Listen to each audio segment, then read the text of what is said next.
And with us to examine the issue of science and technology infrastructure this morning, here we have the Executive Vice Chairman of the National Agency for Science and Engineering Infrastructure, Professor Mohammed Haruna.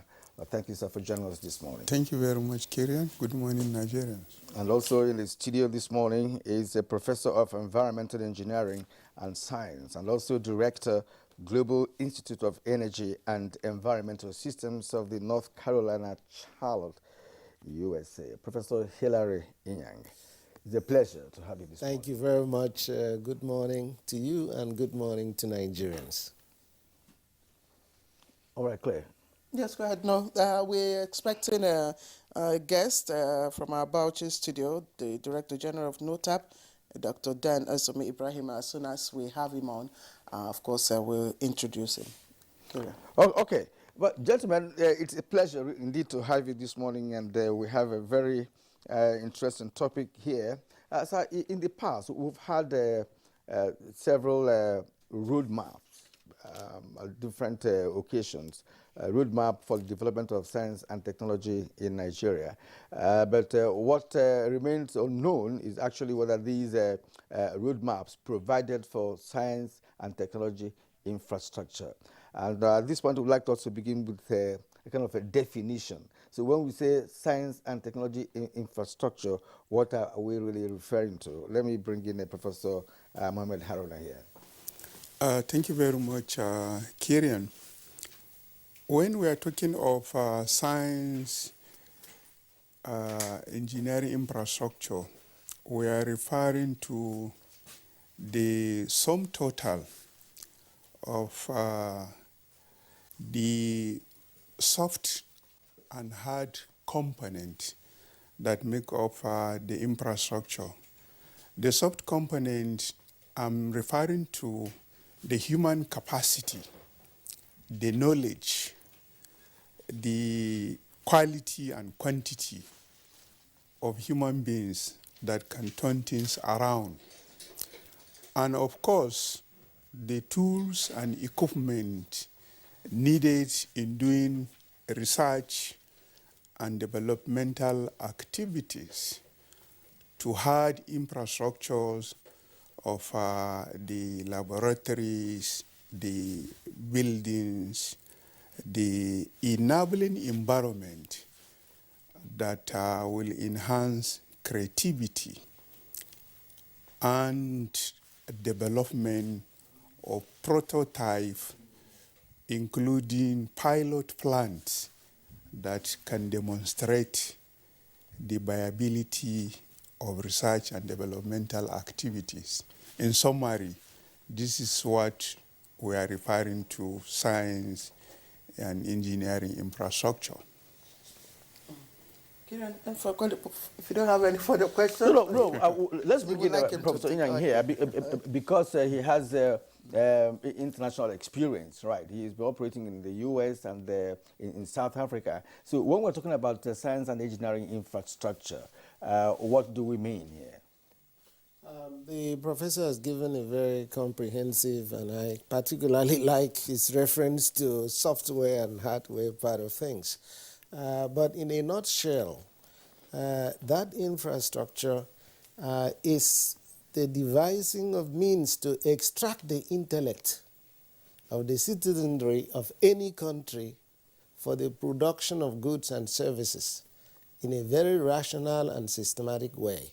So you can have components of that. You can have components of that in terms of program support activities, improvement of science and technology infrastructure, the physical part of the infrastructure. That is the laboratories, the equipment, and so forth, that Nigeria is often lacking. And I'm sure we'll get into that in greater detail.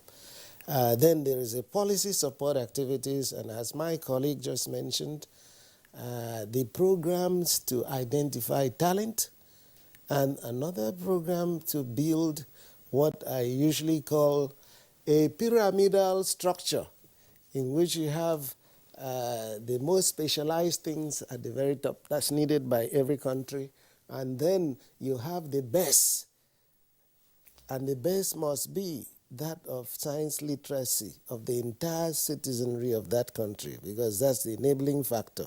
Then you have the technicians and so forth, going up all the way to people like Professor and myself, the researchers, those who have the doctoral degrees in science and engineering. Yes, that's the whole structure, what most people refer to as a science infrastructure, and that is the difference between the technologically advanced countries and the less developed countries. Now, Claire, before we bring in our next guest, I'd like him to elaborate on one point. You know, we had you here yesterday, and there are also some points that you raised that are somehow connected to what we're discussing today. That you played a part, you know, in bringing about a roadmap for this administration with respect to science and technology. Now, did you factor in all these issues, all these points that you have raised, you know, with a view to having this pyramidal structure that you talked about?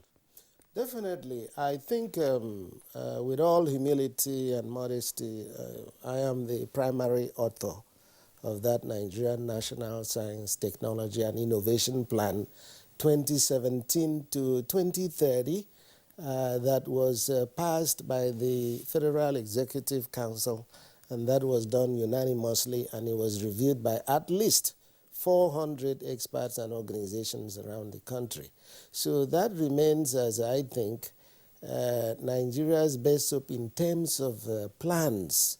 And yes, the pyramidal structure is well in there and described in great detail. Not only that, how to implement, because that has been the bane of Nigeria's challenges. And in doing that, I looked at Nigeria's development plans, socio-economic development plans since 1945, and that precedes Nigeria's independence. And one of the distinguishing characteristics is that in all of them, implementation, creation and deployment of knowledge systems was a drawback. All right, thank you. Thank you, Professor Hilary Iyan. Let's quickly introduce Director General of NOTAP, Dr. Dan Ezumi Ibrahim, who's joining us from our Bauchi studio. Dr. Ibrahim, thank you very much for joining us, and compliment of the season.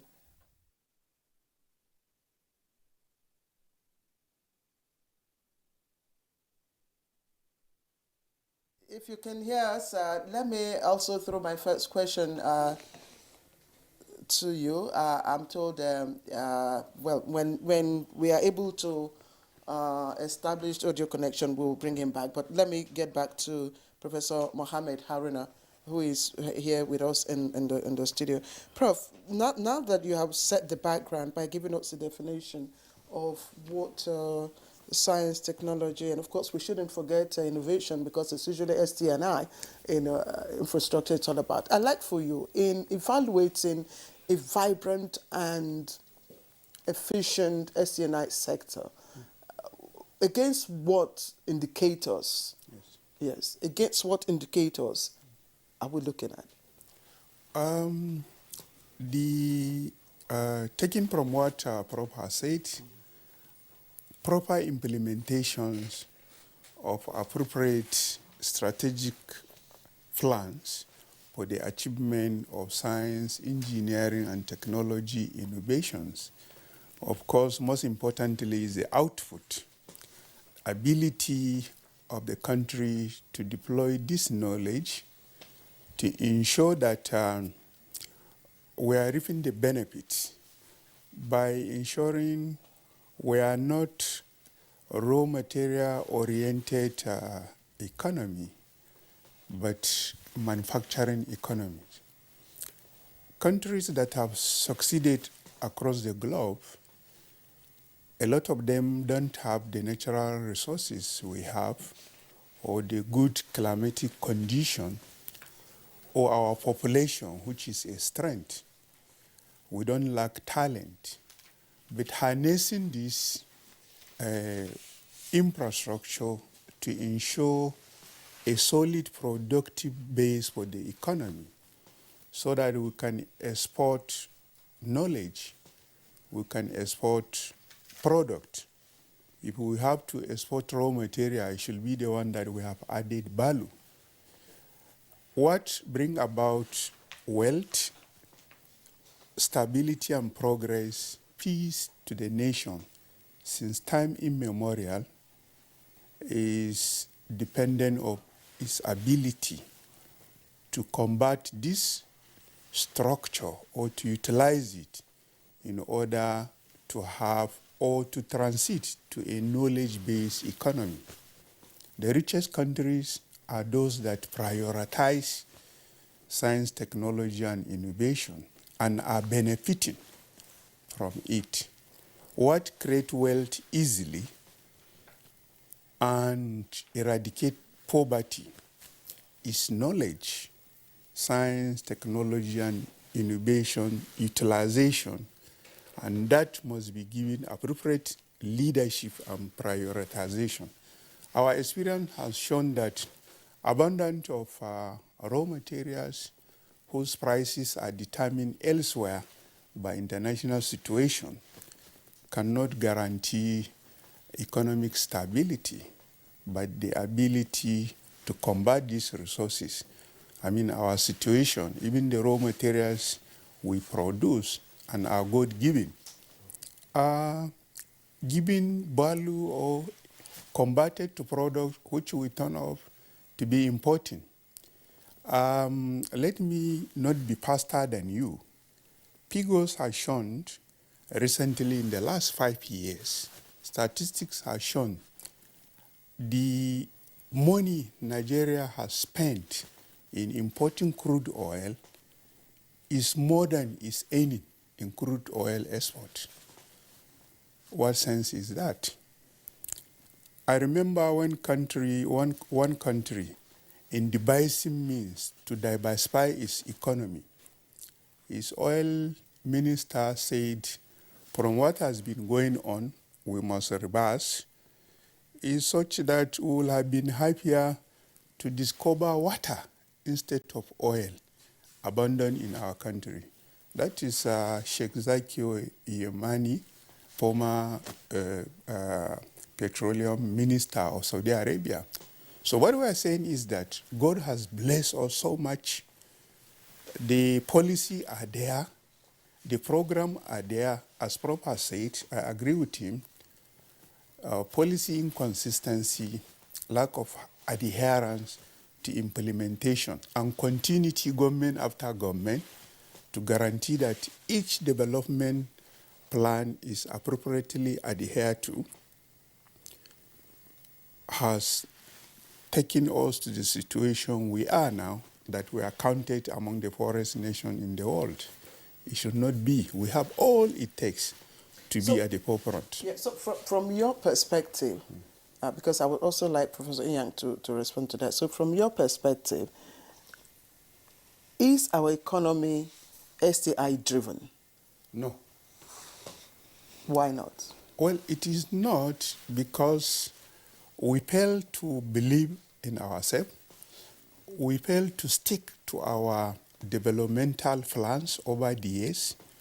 And we fail to see that science, technology, and innovation is the way to go, is the guarantee, not import orientation. There was a time when we say money was not even our problem. We have so much earning from oil. We have deviated from the culture we imbibe in import substitution of the 70s. Of the early 60s to the mid-60s.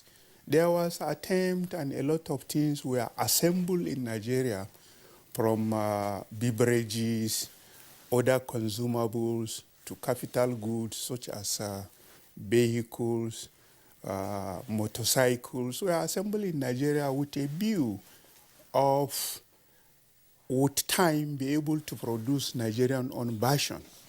We rose to a level where we were not even assembling, we were importing instead. Several factories, Peugeot, Volkswagen, the Leyland, they were not doing what their program and structure was meant to do, so that within a short time, we will have fully made in Nigeria product. We have so much money that it was easier to bring the latest product in the market. And this is our situation. And as I said, I always say, I am fain that the latest technology anywhere in the world, we quickly have it.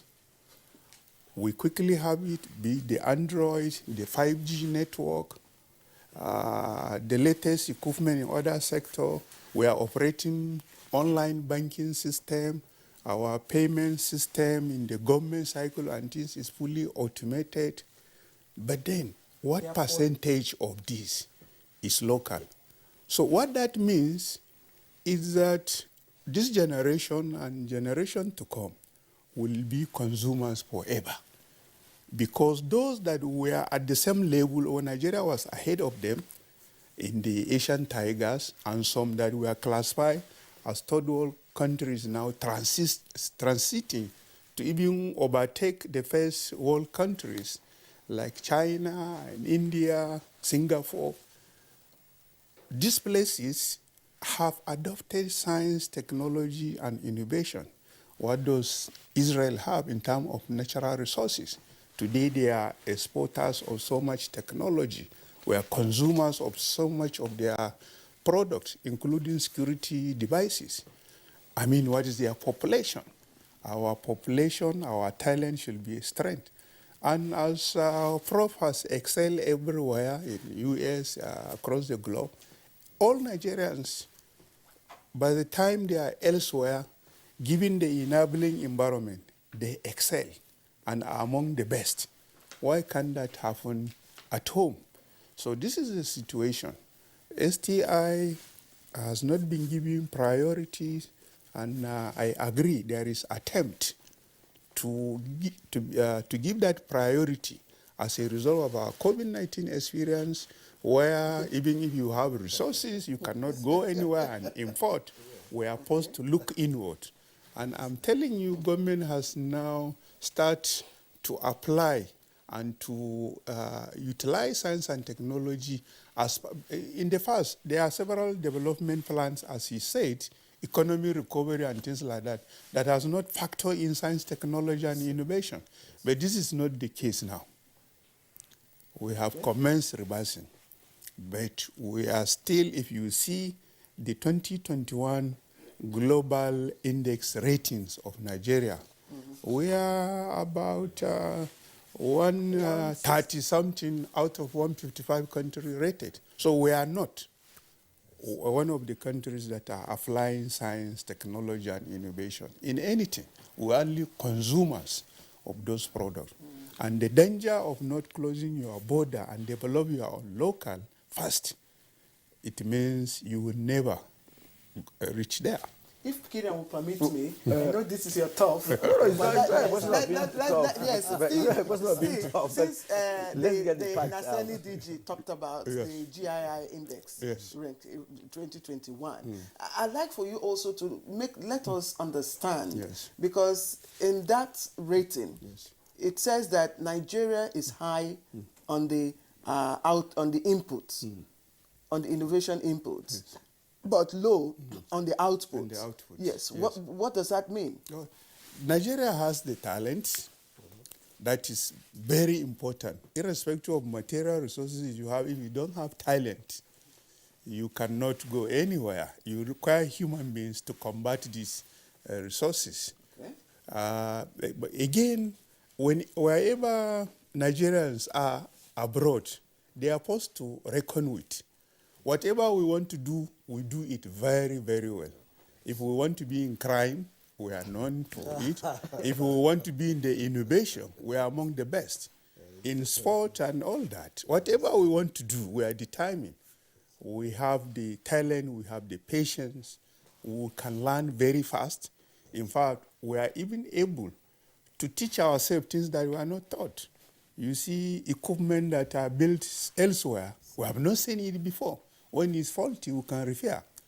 And even manufacturers sometimes are wondering how we are able to sustain this. Again, one of the things that makes you successful in this is abundance of resources.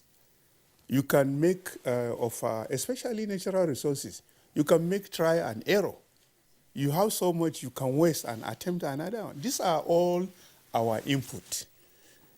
Again, planning is also an input. Appropriate plan and with the strategy on how to implement it is an input. If you don't combat this to process it and have the result, then you don't have the output. It's scientific. It's garbage in, garbage out. So we have all that it takes to have the input, but we don't have the output. That is what it means. All right, Professor Inyang, let's get into your submission to the federal government with respect to road plan development for science, technology, and innovation. Did it include any implementation strategy for them to, achieve all the provisions that you have made in that submission? Yes, first I would concur with everything Professor has mentioned, because most of those, let me say almost 100% of those were addressed in this 400-page roadmap. What is really the roadmap about? Before I answer your question, there was a critical question that was asked by Madam, which was number one. What are the indices of technological growth, or how do we measure things? Yesterday, when we dealt with the issue of SUIT in Port Harcourt here, I mentioned that activities alone are not enough. So there must be some sort of success indices. So for Nigeria, I propose this. When the quality of life of Nigerians rise, that is one important parameter. The life expectancy. You have heard that the life expectancy of Americans, something like 82%. And that of some Asians, Japan, about 85%. What is the life expectancy of a Nigerian, and what are the contributing factors to such a low life expectancy? And what is the role of technology, or what separates Nigeria from the rest of the countries that have higher life expectancy? Why is there a positive correlation between their use and deployment of science and technology into various aspects of their economy or socio-economic development, and the fact that they have higher life expectancy? So science, technology, and innovation are the engine of any socio-economic development program of any country. The extent to which it is refined and tailor-made to suit the circumstances of that country will be a factor in the elevation of the life expectancy of people in that country. That's one. And we can look at other lower echelon parameters, like my good professor talked about import substitution. Let's look at that. How many things used in Nigeria are produced in Nigeria? Accept it that in the initial stages of knowledge integration for creation of products, the quality of those products may not be similar or match the high quality of what comes from the technologically developed countries. But every country went through that. Taiwan did. When I was a secondary school boy playing football, we used to laugh at football balls produced in Taiwan. Made in Taiwan was a joke. Can we say that today? Made in Hong Kong was a joke. We can't. So in the earlier stages of framing the science, technology, and development mechanisms and methodologies of a country, the products may not match those that are imported. And at the risk of being labeled a trade protectionist, Nigeria has to find a way of banning some products that even the rudimentary models of those products can be produced in Nigeria. Otherwise, there will be no learning. Direct answer to your question, what are those things that are in the Nigerian National Science, Technology, and Innovation Plan? There are very many. In fact, The science policy program support activities, research and development intensification programs. Accepted. Third Fund is doing a good job. But I get worried when I hear that institutions that are not public institutions are not open. No, Third Fund should fund even private institutions because the interest is in building the S&T base of the country, regardless of whether it is, as a matter of fact, in the United States, I used to chair what many of the panels of the Small Business Innovative Program. Without that program, some of the things that went to space would not have gone. They wouldn't have been produced because there is the intellect of people in the private sector, and I like to remind everybody that Albert Einstein, the one that we generally think of, apart from Isaac Newton, as the greatest scientist who ever lived, learned part of his trade in a technician's shop. Okay, thank you, Professor Inyang. I think you're in. I really want us to look at this topic not from too strictly academic point of view. I would like for us to really, bring it down. And just this morning when I were driving to the office, my engineer, colleague, casually remarked that the ball that the Eagles, played yesterday, was deflated simply because it was made in Aba. And that's the kind of attitude. Now Professor Haruna, you're the DG of NASENI, which is an agency entrusted with the capacity, for engineering infrastructure. When we see young Nigerians, on the social media, come up or assemble, copulate pieces together and come up with, say, aeroplane, some form of machines and tools that can be deployed, that can be, produced, encouraged. Do you follow up on them? What do you do? Thank you very much. As you said, rightly, this is within the mandate of NASENI. If there is somebody that has creativity or is able to innovate certain things, it's part of the mandate of NASENI to look at that, see what further exposure and training that person may need. Now, let me say that the fact that somebody has created something and say it's an aeroplane, has fly, he is able to operate it to fly, that does not mean he can produce aeroplane. No. But he has the idea. He has interest, not the idea. He has the interest and the desire to have it. Because that alone may never see, irrespective of resources you have given him. So you need to assemble experts who know how to design, who knows all the sciences and engineering behind this, so that at best he can be part of the team that will work on this. Somebody is good only on molding, on creating or drawing on certain things. Because what is needed to have real aircraft is several knowledge altogether. So it is within our mandate to bring that person for expert to understudy, because if you cannot design, so many of these things have no design, they just couple things and say it's flying. You can't do that in real life situation.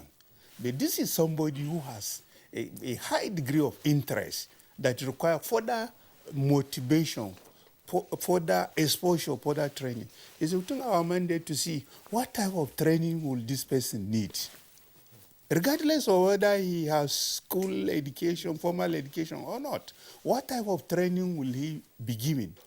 Or what improvement is required for his product to be safe, to be upgraded, to be a product that can be utilized up to competitive level.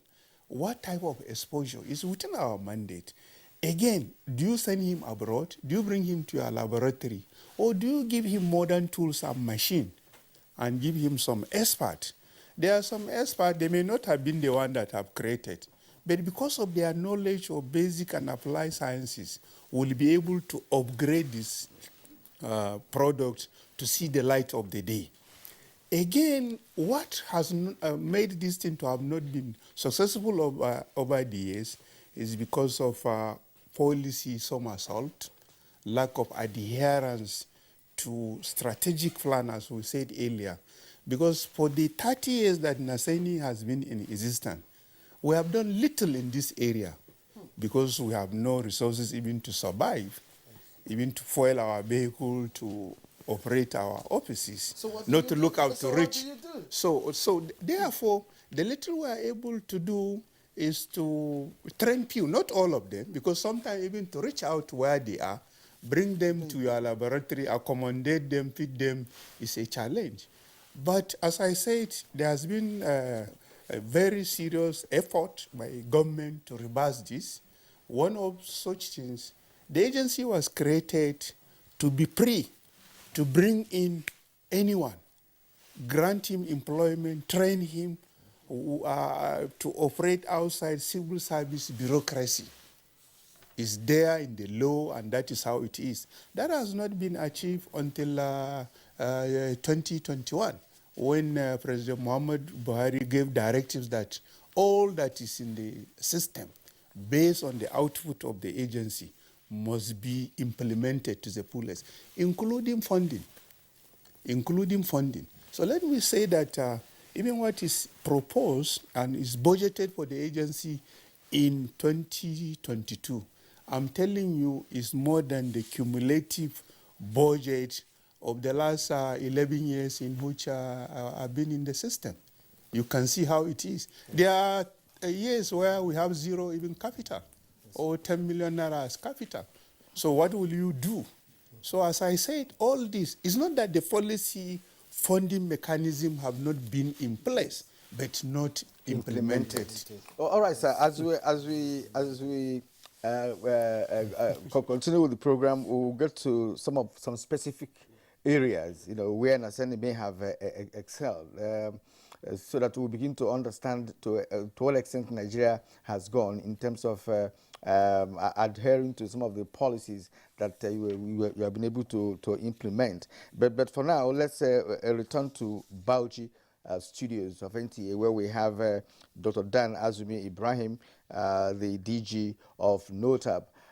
Sir, we've been having a little difficulty in establishing link with you, but I hope that all is well now, technically. Good morning and welcome to the program once again. Good morning, Nigeria. All right, we can hear you very clearly now. Let's get your own view or concept of science and technology infrastructure, because you are in a strategic agency that, of course, foresees local and, of course, technologies that come into the country. What is your view about science and technology infrastructure, and how have we fared so far? Thank you very much. In my own view, the infrastructure, to be honest to you, has not been what we've been expecting. World is moving from resource to knowledge-based economy, and all the technologies we consume are product of research and development of other countries. And those countries where we import technologies have fantastic science, technology, and innovation infrastructure. So if you want to reduce the shackles of dependency, if Nigeria wants to remove the shackles of dependency on imported technology, our research and development must be vibrant. There are two components in research and development: the human resources and the facilities. Human resources, I have no doubt Nigerians are hardworking and very intelligent. Give them opportunity, they can excel. But unfortunately, the infrastructures are not as good as we want. Go to the universities, go to research establishments. In some of the laboratories, the facilities are weak or are obsolete. And if you want to undertake a credible research and development effort that could translate eventually into product and services, your laboratories must be good.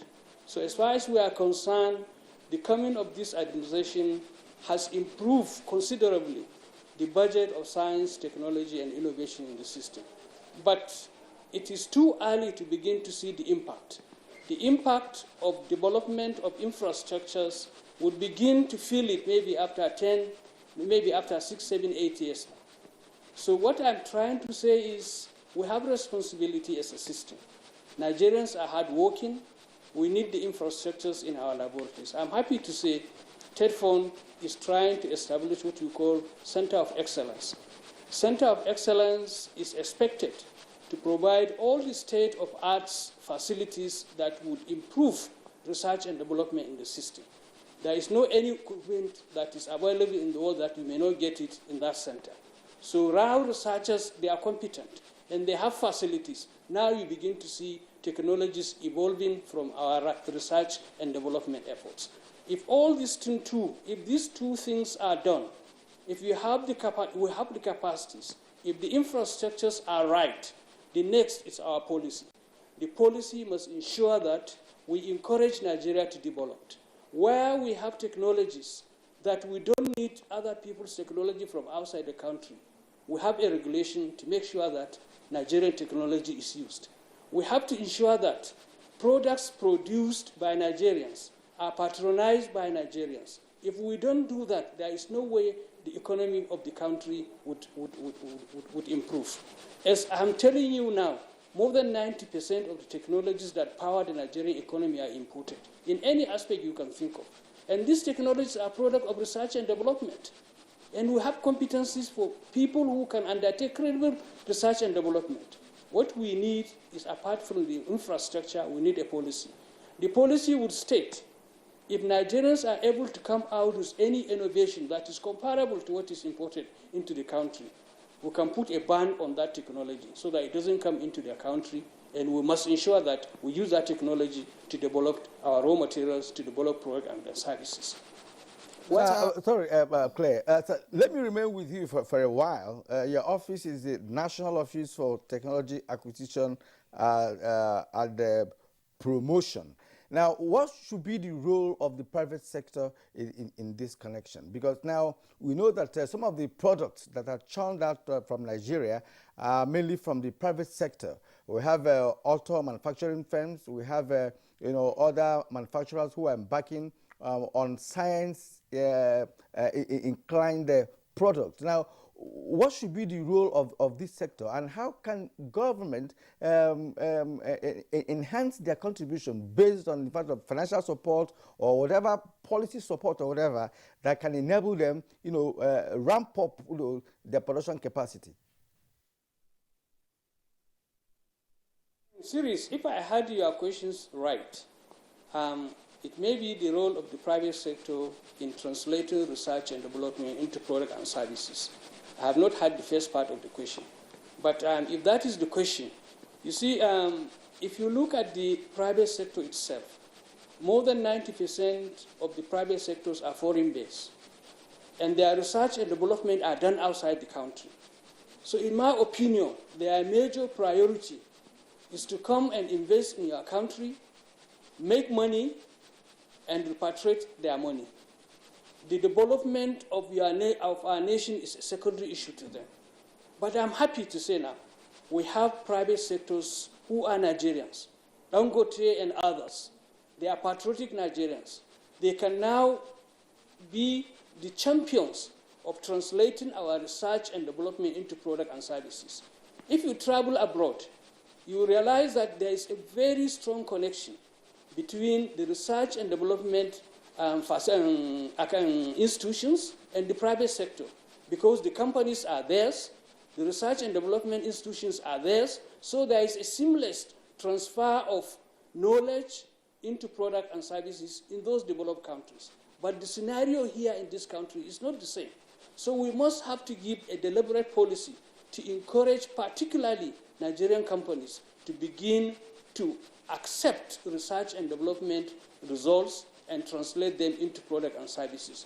Where incentives are needed, like maybe waiver of tax and other incentives to encourage them, because they are Nigerians. And an average Nigerian likes to see Nigeria developing. And unless we have partnership, strong partnership between the research and development efforts and the industry, our research and development may remain on the shelf for a very long period of time. So in my own opinion, Nigerian companies are doing their best. Even the multinationals, when NAUTAP realizes that, yes, we are regulators, we have partnership with the private sector, we insist, as part of their corporate social responsibilities, to assist, one, in developing the capacities of Nigerians in terms of capacity to undertake credible research and development, to establish a bond of collaboration in terms of research and development. If most of their research and development are done outside the country, we feel we have competent Nigerians that can participate in some aspect of the research, not total research, not 100% research, but maybe 10, 15% is okay.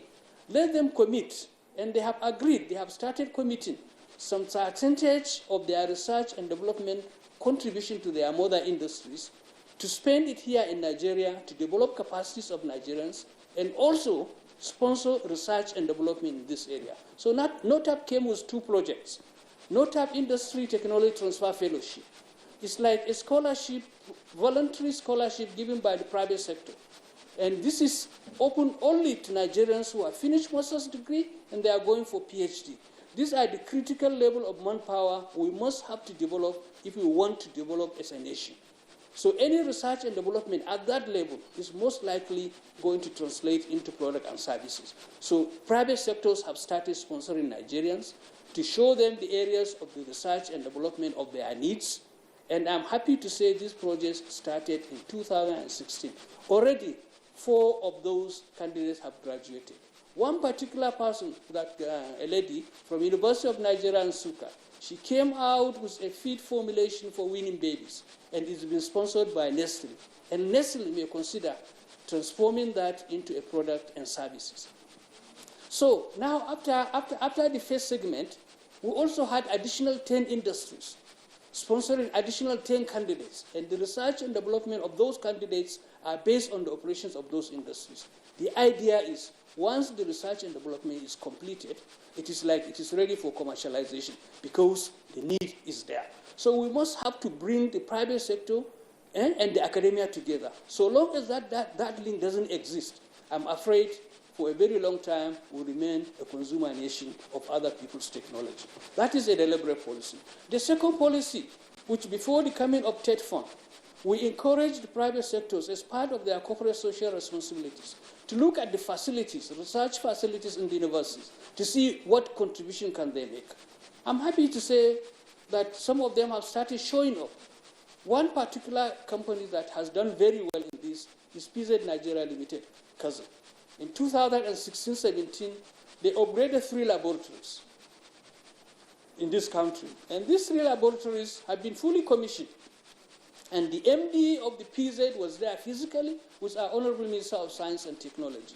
But what happened more importantly is after the upgrade of that laboratories, the research team of PZ now went round to those laboratories to see how they can begin to establish partner joint research and development efforts. So now trying to bring the academia and the industry together. Following the success of the phase 3, now PZ further committed the sum of 360 million to upgrade additional 6 laboratories, 1 in each of the geographical zone of this country. 2 of those have already been upgraded and commissioned. 1 in Abubakar Tafawa Balewa University, Bauchi, Chemistry Department. The other one is Alex Ekome University, Ndufu, in Ebonyi State. So trying to bring unless the industries and the academia are coming together, I'm afraid our research and development efforts may not likely to translate into product and services and may therefore have no economic value to the system. So we have to, as a policy, we have to encourage the private sector to also feel the responsibility of assisting the government in providing funding in research and development, and also upgrading. I know they are under a lot of pressure, but if they commit a little percentage of what they get into development of the capacities, into development of the infrastructure, because government alone cannot do it. And I'm confident that Nigerian companies are more interested than the foreigners. And with that, if we are able to strengthen the relationship between the private sector and the academia, we begin to see our research and development translating into product and services. And academicians can do his bit, come out with an innovation that can translate into product and services, but that academician, that researcher doesn't have the funding to translate it into product and service, a private sector affair. The other issue we realize is, yes, for commercialization of any research and development, first of all, starts with the protecting of the intellectual asset. If you labored your brain for years and you come out with something that has potential to translate into product and services, if you rush and publish it before you protect the intellectual assets, then you have thrown that information, you have thrown that assets into the public domain. Anybody can take it and make use of it. Since a private sector is a monopoly game, nobody can invest his money where the IP is not protected. So NOTAP has seen a gap, and we've been trying to see that any Nigerian who has come with any innovation or invention that has potential to translate into product and services, we have the responsibility to protect that intellectual asset free of charge. I'm telling you, in 2019, for 65% of the patent certificate released by the patent registry came through NOTAP. So it's a gap we are trying to fill. So in my own opinion, there must be a strong synergy between the private sector and the academia. And the infrastructure is key. Competencies we have. Infrastructure is key. The next is the policy. Where we have products in the country, we should put a heavy tariff on imported commodities into this country. Yes, we cannot stop anybody to buy something luxurious if you can afford it. But if you put a very high tariff, very few can afford it. So that would encourage local production, that will encourage patronization. We can do it, not we cannot do it. If you take the rice example in particular, before the coming of this administration, more than 90% of the rice we consume in this country are imported. But when the government now has put a structure on ground, we say no, we close our borders. Our neighbors were complaining. We kept a deep ears into it because we knew the strategic importance of that action. So now I'm telling you, more than 90% of the rice we consume are locally produced. Some companies that where Nigerians used to import rice into this country have now started collapsing because Nigerians no longer go there and imported rice. Some of them are forced to come into the country to establish milling plants. That is a strategy. That is a strategy for us to develop as a nation. So once the policy is there and the policy application is very stringent, our regulators are firm. I'm telling you, there is nothing that will stop us from moving from this level to an advanced level. Thank you very much. Yeah. Okay. Thank you very much, sir, for that elaborate explanation. It does mean that really we have a long way to go, but your office, as you rightly said, has indeed done a lot, to see how you can bridge the gap, between the private sector and the academia, and of course the research institutions that we have in this country. By the way, we have over 150 research institutes in this country, but the utilization of research results has always been the problem.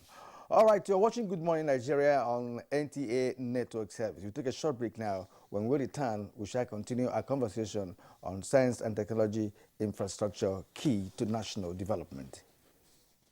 Well, all right, you're welcome back. And let's go. Claire, I'm sure you have a question to ask. Let's go to Claire. All right, Kiran, thank you. And I don't know, if you look at development, in other countries, the other day someone was talking about electric car, and soon that we might even have flying cars. I don't know if we do not have flying cars now. Now that is STI working, where you have electric cars. You also have development in other sectors of the economy, particularly in the area of health, in the area of telecommunication. There's so much that is happening. All these are done by people, groups coming together, maybe propelled by private sector funding, backed by government funding. And that's why I'm going to ask, within the budgeting for research and development, I'm told that recently there was a commitment made by our president during the EU meeting of increasing the percentage funding for research and development. Can that be achieved within our budgeting cycle? Can it be effective, Professor Hilary? Well, the process of procurement has to be accelerated once you're dealing with research and scientific things, because there are schedules. Like if you now call for proposals, because that's how the process works. You call for proposals, because if you don't do that, you would be trying to play partiality to some researchers. So it takes time for those proposals to be written. It takes time for the approval processes. So that is why many countries have accelerated programs when it comes to knowledge extraction and deployment. And the cycle that we are talking about, I don't think that this will be possible over the next year. So the onus is on the next administration when it comes to raising that percentage. This year's budget, hasn't it already been done? So we can't make it retroactive unless there is a policy for that. So essentially, when it comes to science, it has to be made a priority in budgeting. This country needs, by our analysis, 200 billion naira for the next 3 years in order to support all that is needed. And that was a very detailed analysis. That is what that Ministry of Science and Technology, the Federal Ministry of Science, Technology and Innovation needs. What would this money go for? It would go for policy implementation. It would go for facilities improvement. It will go for talent search programs. It will go for entrepreneurship and commercialization support. And it will go for patent protection programs. It will go for support for research in universities. So the plan is set, but when is the implementation starting? That is the problem. The problem has always been implementation. It has not been identification of processes and what to do. Nigerians are very talented. They've done that. You've had these very good agencies that are there, but you need overriding support. And that institution is the Federal Ministry of Science and Technology. Doctors, I like Dr. Ibrahim to also speak to it, because funding is key for research and development. Yes. I have said earlier that prioritization, that is what the world, the globally advanced or successful countries in every aspect have been doing. In fact, your investment in research and innovation determine your ranking in the scheme of things in the world. It has always been, it has been in the past, it is now. Now, as you said, the budgeting system in which you have a period of budgeting, the period of fund releases and implementation, and procurement processes that must end with the budget regime is not impayable of science, technology, and innovation, because it's a continuous exercise. You can't say you have one off this budget waiting for the next one to continue what you are doing. In the world, especially nowadays, if you are doing a research and you have a break, waiting for next year to continue, before you reach there, somebody has plotted the market with this product and your own is not needed. But by and large, the problem is now, you see, the new and emerging technologies. They are good things. I'm talking about the frontier technologies, or already the world is into fourth industrial revolution, now talking of artificial intelligence, Internet of Things, 5G communications, additive manufacturing, special nanotechnology, solar, and the rest of them that are called frontier technology. You see, they are good things. But I'm telling you, that is what will create a greater dichotomy between the technology have and the have not. And it will create extreme wealth for those that are prioritized and utilizing it, and extreme poverty within countries and even between the countries. The very few that are in the business of this will be super rich. And if you are not adopting this, utilizing this, the poverty will increase as a result of this, what the world is going on.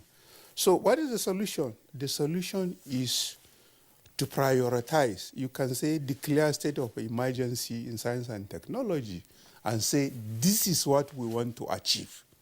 That's what China did. Let me say that it is in realization of this that the political will that was missing, this government brought about. And that is what, as I said, the full implementation of the policy that is concrete. We copy from elsewhere, from the Asian tiger, and say, oh, we are replicating in Nigeria, but we have not been able to implement in 30 years. That led to relocation of Naseni into the presidency and the funding mechanism. So let me say that this government has commenced funding, but it's not adequate. All right, sir. There are some specific areas I'd like you to speak to before we rejoin Dan Azumi Ibrahim in our studio in Bauchi. Naseni has come up with a number of prototypes that is put in place. For instance, jet engine, turbine, Keke Naseni. Recently also, Naseni has trained over 100 personnel in a transformer design and production. Tell us more about all these. Let us know, because these are also part of the infrastructure we're talking about. Yes. Okay, within the mandate of Naseni is backward integration or reverse engineering of capital products so that we quickly meet the demands of the nation. So what we do in that aspect is also to look at products that are needed in the country, or to stop importation of other things. Send people to where it is being produced, especially through sister organizations across the globe, and come and do this without wasting of time. Research and developmental activities will now be only to improve so that we don't reinvent the wheel. It's true that we learn to do the aircraft, the helicopters, the transformer you are talking about, even the solar modules, the solar panel we are producing. We started from the end and now doing the solar cells. Among many other things, even reverse engineering, some military equipment, and working with the appropriate military organization. As I said, Nigerians are talented. Within a short period, people learn and are able to do, even doing better than the people that taught them how to do it. So we have done this. Now, part of the challenges in which Dr. Azumi tried to address is the patronage of the product. Kirian, a lot of our products are modern, what you can call prototype, because our structure is in such a way that our development, research and development institute are in the structure or shape of industries, so that they have standard workshop facilities, and also have ability to produce pilot plants to demonstrate proof of concept. These products are not only prototype, they are of world-class standard. so that you have the international and local certification for this product and are directly used in the market. I'm assuring you that the solar module, or if I can use this, or solar panels we are producing in the market today are among the best you can have. In fact, we have all the certification needed for that, and but the problem we are having is the patronage. Interestingly for us, we have more patronage from private sector and individuals than even the government, who own this manufacturing output, even though it's limited liability company. But government is still buying from abroad, and but proliferation of this will enhance, will help employ more Nigerians to do this, have more private sector who will duplicate and have adequate quantity of this to meet the demand of the nation instead of continual importation. And but these products that you mentioned, few of them, anyone that we do to avoid this non-patronage, we have devised means of commencing research and development and producing the product from day one with private sector. There are places like Nigeria Machine Tools, Oshogbo, some of the equipment in automobile, in computer and numerical machines development from Nasen is from day one we are doing together because they know the market.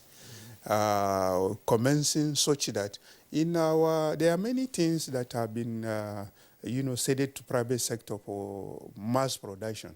We are requesting government that the companies that have taken our product to mass produce and they have commenced smart meter should be encouraged so that we should not be importing. There are many products in this area to ensure that our output does not lack market or profitability. We commence this research and development from the one private sector who have target. Again, we shouldn't forget, there is nowhere in the world that have succeeded in adopting science, technology, and innovation as a means of sustenance of the national economy without the huge intervention of government. The private sector will not go and commence research and development waiting for these years to have a laboratory because it's to make profit. So the enabling environment, profit is here. And that's why the huge investment in NASA and other research and development in the US. To be frank with you, the advanced nations are competing on how much have we put in science and technology research. That what you get is proportionate to your investment in it. So, thank you, Dr. Prof. Thank you very much. I want to bring in Dr. Dan Azumi Ibrahim. Yes, Dan Azumi from Bauchi Studio. Between 2020 and now, or should I say 2019, when COVID-19, pandemic broke out, we've had quite a number of Nigerians, who have come out with, creative innovations, and I can't readily, name, some of them now, but they're right there in the social media, for people to read about. And these are Nigerians who either, did their primary, secondary, or even tertiary education here in the country. We've also heard of, young Nigerian creative minds who approach some of the, technology agencies, with their products and get discouraged. How do you begin to encourage some of these creative minds, especially since your mandate is on technology acquisition and promotion?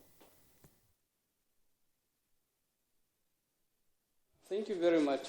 From the name of NOTAP, our mandate restricts us to promotion.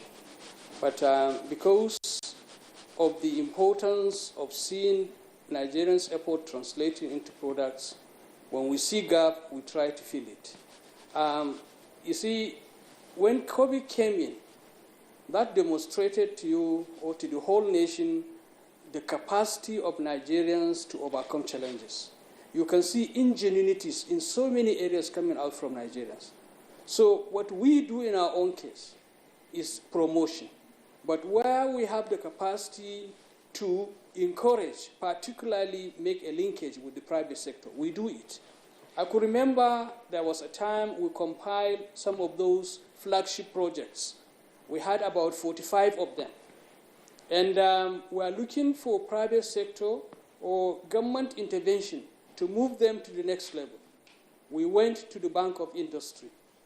Even though, unfortunately, the Bank of the Industry doesn't have a specific window for that, but because when they saw the quality of the flagship projects we presented to them, we sat down, we set up a committee. We reduced them to 6. And I'm telling you, some of them have started accessing funding from the Bank of Industry. So what is important is the private sector to come in. For us, we can promote. For us, we can assist in protecting the intellectual assets. Because if you want to translate intellectual assets into product and services, commercialization, the first stage is protect it first. Then private sector will come and negotiate with you in terms of licensing, either exclusive or inclusive licensing. So that is the issue. Just yesterday I was in Gombe. That is why I came through Bauchi to participate in this program. I was in Gombe. I saw in the social media one of the gentlemen in Gombe, he didn't go through much formal education. He came out with converting water and air to produce fuel for cooking. And we visited him. We stand with him. We understood him. And we are partnering closely with the Gombe State University Gombe State University. That is where we had the function. So the university was there. The Honorable Commissioner of Education and Science and Technology in Gombe State was there. And the guy was there. There and then, we agreed we must have to give him support. How do we give him a support? The university is ready to establish a center where this genuine gentleman who did not go through formal education would be able to impart some of this knowledge to the younger generations. And the Gombe State is so interested and is trying to promote this project, provide some kind of funding. In Science and Technology Ministry, we have what we call Presidential Standing Committee on Innovation and Invention. Any innovation and invention that probably needs some fine refining in the future can access this grant from President Minister of Science and Technology. It is a yearly affair. Every year, the committee sits down, review some of those innovations we received from the system, and where they needed some additional funding, that grant is given to them. So through this, I'm happy to say we continuously see improvement. But the missing link is the mass production, which the chief executive of Naseni has pointed out clearly. We need to encourage the private sector to take up some of these things. If you don't mass produce some of those innovations, they may be of little or no economic value to the system. So the private sector and the academia must have to come in. And where it is necessary, we use the stick and the carrot approach. The stick and the carrot approach, any company that is willing to accept Nigerian technologies, you understand, we give them incentives. I have seen in the background where a Nigerian is producing tomato paste. And we have to encourage this gentleman. He has invested so much to convert Nigerian raw materials into product and services. But I'm afraid to say some people would prefer to still use tomato paste from abroad. We are not helping the system. If we want, it's not only government alone. Individuals have responsibility. We have to collectively make our country better. How do we make it? If I patronize what is made in Nigeria, you patronize what is made in Nigeria, and everybody patronizes what is made in Nigeria, the company would grow bigger, employ more, spend more in the investment in the raw materials development. But where we show preference and we allow people freely to import anything they want, there was a time where even importing we are going so low to import even toothpick in this country. This is a problem. So as Nigerians, we have to be patriotic. We have to understand that we need to be patriotic, patronize what is made in Nigeria. That is what will make our economy grow. When we are able to produce products and sell them outside, our foreign currency would be coming outside. We'd like to thank you so much. In fact, I can feel the energy in you and all the efforts that you have made through your office, the National Office for Technology Acquisition and Promotion. Thank you very much indeed for your contribution this morning on Good Morning Nigeria. We appreciate your thoughts and, of course, insight into the conversation. Thank you indeed. And back here in the studio, we also like to I appreciate Professor Mohammed Haruna, Executive Director, Executive Vice Chairman, National Agency for Science and Engineering Infrastructure, NASENI. And again, Professor Hilary Inyang, who is a Professor of Environmental Engineering and Science, then Director, Global Institute of Energy and Environmental Systems in North Carolina, Charlotte in the USA. Gentlemen, it's been nice talking to you this morning on this very important topic. I hope that next time around we'll be able to also reassemble you and perhaps other persons as we go ahead in discussing how Nigeria can be better with respect to introducing science and technology in our national life.